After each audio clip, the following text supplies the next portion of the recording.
السلام علیکم ورحمۃ اللہ وبرکاتہ۔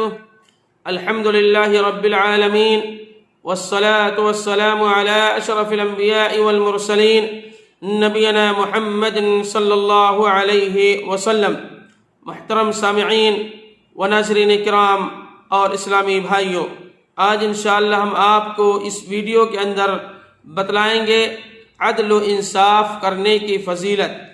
اللہ رب العالمین نے قرآن مجید کے اندر سورۃ الحجرات آیت نمبر 9 پارہ نمبر 26 کے اندر ذکر کیا، فَإِنْ فَاءَتْ فَأَصْلِحُوا بَيْنَهُمَا بِالْعَدْلِ وَأَقْسِطُوا إِنَّ اللَّهَ يُحِبُّ الْمُقْسِطِينَ۔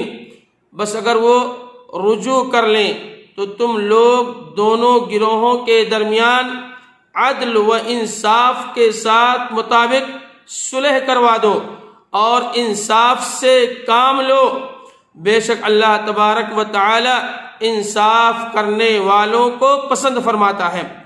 اس آیت مقدسہ میں اللہ تبارک و تعالی نے عدل و انصاف کرنے والوں کو اپنی محبت کی نوید سنائی ہے، اور روز قیامت اللہ تبارک و تعالی نے جن خوش نصیبوں کو اپنے عرش کے سائے کے تلے جگہ عنایت فرمائے گا، ان میں سے ایک عادل حکمراں ہوگا جو اللہ رب العالمین کے عرش کے سائے کے تلے ہوگا۔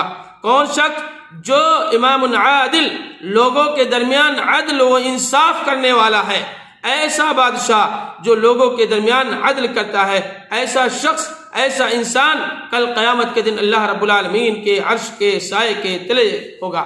اسی طریقے سے عدل و انصاف کرنے والوں کے بارے میں تاجدار مدینہ جناب محمد رسول اللہ صلی اللہ علیہ وسلم نے فرمایا، بے شک انصاف کرنے والے اللہ کے پاس نور کے ممبروں پر رحمان کے دائیں جانب ہوں گے اور اس کے دونوں ہاتھ داہنے ہیں، یعنی وہ لوگ اپنے حکم، اپنے گھر والوں اور ان کاموں میں جو ان کے سپرد ہیں انصاف کا اہتمام کرتے ہیں۔ ہمیں اور آپ کو بھی چاہیے انصاف سے کام لے، اپنے بیوی بچوں کے ساتھ، لوگوں کے درمیان، ہر ایک کے ساتھ عدل و انصاف سے کام لے۔ انسان اپنے بچوں کے ساتھ عدل کرے، اپنی بیوی کے ساتھ کرے، اپنے اعزاء اقارب کے ساتھ، تمام لوگوں کے ساتھ عدل و انصاف سے کام لے۔ اسی طریقے سے حضرت ابو ہریرہ رضی اللہ تعالیٰ عنہ فرماتے ہیں، اللہ کے نبی علیہ السلام نے فرمایا، لوگوں کے ہر جوڑ پر ضروری ہے صدقہ دینا، یعنی انسان کے 360 جوڑ ہیں، ہر اس دن میں جس میں سورج طلوع ہوتا ہے اس 2 آدمیوں کے درمیان انصاف کرا دے، 2 آدمیوں کے درمیان انصاف سے فیصلہ کر دینا، یہ بھی کیا ہے؟ ایک صدقہ ہے۔ تو ہمیں اور آپ کو چاہیے میرے بھائیوں کہ لوگوں کے درمیان عدل و انصاف سے کام لیں۔ اسلامی قوانین کا اگر جائزہ لیں تو یہ بات واضح ہو جاتی ہے کہ اسلام میں عدل و انصاف کو بڑا اہم مقام حاصل ہے۔ اس کے قوانین چاہے معاشیات کے متعلق ہو یا حقوق سے، اسلام ہر جگہ عدل و انصاف اور برابری کا درس دیتا ہے، اور عدل و آپ یوں کہہ لیں کہ انسان ایک زندہ رہنے کے لیے جس طریقے سے آکسیجن کی ضرورت پڑتی ہے، نفاذ اسلام کے لیے عدل و انصاف کی اتنی ہی ضرورت پڑتی ہے، اور کیونکہ قیام عدل کے بغیر اسلامی نظام کا کوئی بھی جز صحیح صورت میں نشو و نما نہیں پا سکتا ہے۔ عدل و انصاف ہی وہ پیمانہ ہے جس کے بدولت انسانیت زندہ ہے۔ اگر معاشرہ عدل و انصاف سے عاری ہو تو وہ صالح معاشرہ نہیں بن سکتا۔ ہاں، ظلم و جبر کی آماج گاہ ضرور بن سکتا ہے۔ عدل و انصاف ہی تمام نیکی اور محاسن اور اس کی اساس ہے۔ عدل و انصاف ہی ہے کہ انسان زندگی کا لطف حاصل کر سکتا ہے، ورنہ اس کے بغیر معاشرہ وحشت اور درندگی کا اڈا بن جائے گا۔ عدل و انصاف کا جز یہ ہے کہ جذبہ جو انسان کو بلندی کی طرف لے جاتا ہے، اور یہی وجہ ہے کہ اللہ رب العزت نے جہاں اخلاقی اور معاشرتی احکام کو بیان فرمایا ہے، وہیں پر عدل و انصاف کا بھی حکم فرمایا ہے۔ اللہ رب العزت نے قرآن مجید کے اندر ارشاد فرمایا ان اللہ یأمر بالعدل والإحسان، اللہ تبارک و تعالی تمہیں عدل اور احسان کرنے کا حکم دیتا ہے۔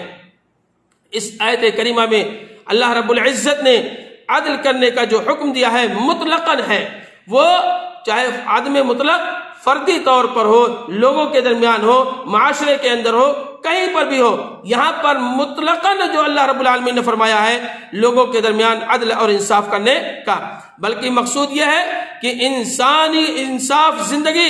انصاف زندگی کے ہر شعبے میں بادشاہ اپنی رعایا کے ساتھ انصاف کرے اور رعایا اپنے بادشاہ کے ساتھ کرے، مالک اپنے ملازم کے ساتھ انصاف کرے اور ملازم اپنے مالک کے ساتھ، آقا اپنے غلام کے ساتھ انصاف کرے اور غلام اپنے آقا کے ساتھ، اور استاد اپنے طالب علم کے ساتھ انصاف کرے، طالب علم اپنے استاد کے ساتھ، اور والدین اپنے بچوں کے ساتھ انصاف کریں اور بچے اپنے ماں اور باپ کے ساتھ، اور اسی طریقے سے شوہر بیوی کے ساتھ انصاف کرے اور بیوی شوہر کے ساتھ انصاف کرے۔ قرآن مجید میں اللہ رب العالمین نے یہاں تک کہ ذکر کر دیا ہے کہ عورتوں سے شادی کرنے کے بارے میں کہا ہے اگر تمہیں خوف ہو، تمہیں ڈر ہے، تمہیں خدشہ ہے کہ ایک سے زیادہ بیویاں اگر ہمارے پاس ہوگی، ان کے درمیان اگر ہم عدل نہیں کر سکیں گے، تو اس کے لیے ضروری ہے کہ وہ ایک بیوی پر، ایک عورت پر اتفاق کرے۔ اس لیے میرے بھائیوں، ہم اور آپ، چاہے وہ بیوی ہو، بچے ہو، اور جو بھی شخص ہے، ہر ایک کے درمیان عدل اور انصاف سے کام لینا ہے۔ اسی طریقے سے انسان جہاں بھی کہیں رہے عدل و انصاف کا دامن نہ چھوڑے، اور مکان میں رہے عدل و انصاف پر قائم اور دائم رہے، دکان میں رہے عدل و انصاف پر قائم اور دائم رہے، دفتر میں رہے عدل و انصاف پر قائم اور دائم رہے، یہاں تک کہ انسان جب بھی بولے انصاف کے ساتھ اور انصاف کی آواز بلند کر کے بولے۔ انصاف کرو گے، انصاف اگر بولو گے، لوگوں کے درمیان عدل و انصاف کرو گے، دنیا میں بھی کامیاب اور آخرت میں بھی کامیاب اور کامران رہو گے۔ اس کے بدلے میں اللہ رب العالمین تمہیں اپنے عرش کے سائے کے تلے جگہ بھی دے گا۔ اور اسی طریقے سے اللہ رب العزت نے فیصلہ کرنے والوں کے بارے میں ارشاد فرمایا ہے اگر فیصلہ کرو تو ان کے درمیان عدل کے ساتھ فیصلہ کرنا، اور جب عدل کے ساتھ تم فیصلہ کرو گے اللہ رب العالمین ایسے لوگوں سے محبت کرتا ہے، ان کو پسند فرماتا ہے۔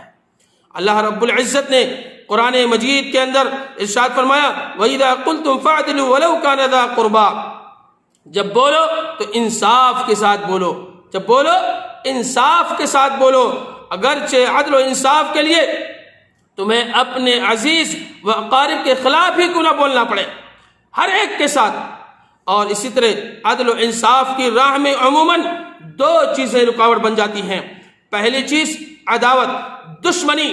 انسان جب عدل و انصاف سے کام لیتا ہے اور انصاف کرتا ہے، انصاف بولتا ہے، تو سب سے پہلے لوگ اس کے دشمن بن جاتے ہیں۔ اور قرابت یعنی انسان کبھی کسی قوم یا کسی فرد عداوت اور دشمنی کی وجہ سے نا انصافی کر بیٹھتا ہے، یا پھر اپنے کسی رشتہ دار کی وجہ سے ظلم اور نا انصافی، اور اس سے بھی کٹھن منزل اس وقت آتی ہے جب کبھی انسان اپنوں کے ساتھ، اپنوں کے خود اپنی ہی ذات ہو، لیکن میرے بھائیو یہ چیزیں چاہے وہ اپنے کے ساتھ ہو، چاہے قرابت دار کے ساتھ ہو، چاہے معاشرے کے ساتھ ہو، ہر حالت میں عدل و انصاف سے کام لینا ہے۔ لیکن مذہب اسلام نے ان دیواروں کو گرا دیا ہے اور اپنے ماننے والوں کو یہ تعلیم دی ہے کہ عدل و انصاف کی ترازو اس قدر مضبوط اور برابر ہو کہ سخت ترین نفرت اور شدید ترین محبت بھی ہو، اس ترازو کے کسی پلڑے کو جھکا نہ سکے۔ اور اللہ رب العزت نے قرآن مجید کے اندر ارشاد فرمایا خبردار کسی کی دشمنی تمہیں اس کے ساتھ نا انصافی کرنے پر آمادہ نہ کرے۔ آئیے ایک واقعہ میں آپ کے سامنے ذکر کرتا ہوں۔ غزوہ بدر کے موقع پر دوسرے قیدیوں کے ساتھ آقا علیہ السلام کے چچا حضرت عباس رضی اللہ تعالیٰ عنہ بھی گرفتار ہوئے تھے۔ قیدیوں کے ساتھ فدیہ لے کر انہیں رہا کیا جا رہا تھا۔ 4000 درہم میں لیکن امیر ترین لوگوں سے اس سے بھی کچھ کہیں زیادہ رقم لی جا رہی تھی۔ چنانچہ حضرت عباس رضی اللہ تعالیٰ عنہ جو نبی کریم صلی اللہ علیہ وسلم کے چچا ہیں، اس لیے چند صحابہ کرام نے کہا کہ اللہ کے رسول صلی اللہ علیہ وسلم سے کہا جائے کہ انہیں بغیر فدیہ کے، بغیر کسی چیز کے انہیں یوں ہی چھوڑ دیا جائے۔ اس کے بعد اللہ کے نبی علیہ الصلوۃ والسلام نے کیا فرمایا؟ یہ سن کر رسول اللہ صلی اللہ علیہ وسلم نے فرمایا ہرگز نہیں ایسا ہو سکتا ہے، بلکہ عباس سے ان کی امیری کی وجہ سے حسب قاعدہ 4000 درہم سے زیادہ وصول کیے جائیں۔ یہ تھا لوگوں کے درمیان، چاہے اپنوں کے درمیان ہو، عدل و انصاف ہونا چاہیے، اور عدل جب کرو گے، عدل قائم رہے گا، اس سے پورا معاشرہ، پورا گھر، یہ ساری چیزیں محفوظ رہیں گی۔ اور اس واقعے سے رسول اللہ صلی اللہ علیہ وسلم نے اس طرف رہنمائی فرمائی ہے کہ اسلام کی نظر میں رشتے اور ناطے بعد میں ہیں، قانون پہلے ہے۔ اسلام کی نظر میں قرابت بعد میں ہے، عدل و انصاف پہلے ہے۔ اسی لیے اسلام ہر جگہ عدل و انصاف کا درس دیتا ہے، کیونکہ اس کے ذریعے سے امن و امان کا قیام ممکن ہے، اور اس کے بغیر امن و امان اور تحفظ کا تصور ممکن نہیں ہو سکتا ہے۔ اور جب کہا جائے کہ اسلام امن و سلامتی کے بغیر امن و سلامتی کا مذہب ہے، تو یہ بات بھی ذہن نشین رکھنی چاہیے کہ عدل اور انصاف کے بنا امن و امان کا تحفظ ممکن نہیں ہو سکتا ہے۔ آپ کو ایک واقعہ اور ذکر کر دوں میرے بھائیوں، اسامہ بن زید رضی اللہ تعالیٰ عنہ کی ایک قبیلے کی عورت، اس قبیلے کا مخزوم قبیلے کی ایک عورت نے چوری کر لیا تھا، اور چوری کرنے کے بعد سارے لوگ، اس کے بڑے بڑے لوگ گئے اسامہ بن زید رضی اللہ تعالیٰ عنہ کے پاس، کہنے لگے آپ نبی علیہ الصلوۃ والسلام سے کہیں کہ اس کا ہاتھ نہ کاٹا جائے، اس عورت کا، اور اس فلاں قبیلے کے رہنے والی ہے۔ یہ بات جب تاجدار مدینہ جناب محمد رسول اللہ صلی اللہ علیہ وسلم کے پاس خبر پہنچی، تو آپ صلی اللہ علیہ وسلم نے کیا فرمایا؟ اگر فاطمہ بنت محمد بھی اگر چوری کرتی تو میں اس کا ہاتھ کاٹ دیتا۔ عدل کا دستور ہے کہ اس کا ہاتھ کاٹا جائے۔ میرے بھائیو، یہ تھا اللہ کے نبی علیہ الصلوۃ والسلام کے زمانے میں عدل و انصاف۔ اس لیے ہم اور آپ لوگوں کے درمیان، معاشرے کے درمیان عدل و انصاف کریں۔ اگر عدل و انصاف کریں گے تو امن اور شانتی کا گہوارہ بن جائے گا۔ اللہ رب العالمین ہمیں ہر جگہ، ہر معاملے میں عدل و انصاف کا دامن تھامے رہنے کی توفیق عطا فرمائے، آمین یا رب العالمین۔ السلام علیکم ورحمۃ اللہ وبرکاتہ۔